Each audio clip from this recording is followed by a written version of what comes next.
হিন্দু, মুসলিম, বৌদ্ধ, খ্রিস্টানদের আহ্বানে হিজবুত তৌহিদের ইমাম কি বললেন শুনেন। আল্লাহর বিধান যদি প্রতিষ্ঠিত হয়, রাষ্ট্রে তো বহু ধর্মের লোক আছে, তাহলে তাদের কি অবস্থা হবে? তারা মনে করে যে আমি হিন্দু, আমি স্বাধীনভাবে ভগবানের পূজা করব, মন্দিরে যাব।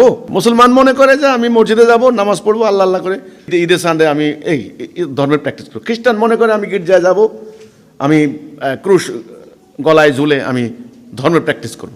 অর্থাৎ রাষ্ট্র কোনো নির্দিষ্ট ধর্মকে প্যাট্রোনাইজ করবে না, রাষ্ট্র কোনো একটা নির্দিষ্ট ধর্মীয় আইনে চলবে না।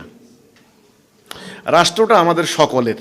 যদি ইসলামের আইন দিয়ে রাষ্ট্র চালান, তাহলে আমরা হিন্দুরা, খ্রিস্টানরা, বৌদ্ধরা আমাদের তো ধর্মীয় অধিকার লঙ্ঘিত হবে। আমরা তো এখানে সেকেন্ড ক্লাস অফ সিটিজেন যাকে বলা হয়, দ্বিতীয় শ্রেণীর নাগরিক হয়ে যাব, আমরা পাবো না। তাদের এই যে আশঙ্কা, এই যে ভয়, এটা আমি মনে করি অমূলক। আমাদের প্রস্তাব হচ্ছে ওদের আইন বাদ দিয়ে এখন আল্লাহর যা বিধান সেটা মানেন। আমি বলছি ওই আইন আপনাদেরকে সাম্য, ন্যায় বিচার, মানবাধিকার দিতে পারে নাই। তো কয়েক শতাব্দী ধরে যত লক্ষ হিন্দু মুসলমান শুধু দাঙ্গায় নিহত হয়েছে, এটার মূল কারিগর কিন্তু ওরা। হিন্দুদের বাড়িঘর, মন্দির, খ্রিস্টানদের গির্জা, খ্রিস্টান বিশ্বাসীদেরকে ওরা হামলা যতটা হয়েছে, সেটা নজিরবিহীন।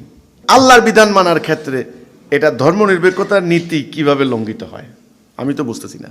তাহলে এক স্রষ্টার প্রতি, একটা স্রষ্টাকে তো আপনারা সবাই স্বীকার করছেন, এবং পরকালে, এই কালের পরকালে আপনাদের অসৎ কাজের জন্য, খারাপ কাজের জন্য নরক বাস করতে হবে, হেল, জাহান্নাম, এরা সবাই তো বিশ্বাস করছেন। আমাদের বক্তব্য হলো, আপনি যে ঈশ্বরকে বিশ্বাস করছেন, যে আল্লাহ ভগবানকে বিশ্বাস করছেন, তার আদেশে রাষ্ট্র পরিচালিত করতে হবে, তাহলে এটা পূর্ণাঙ্গ বিশ্বাস।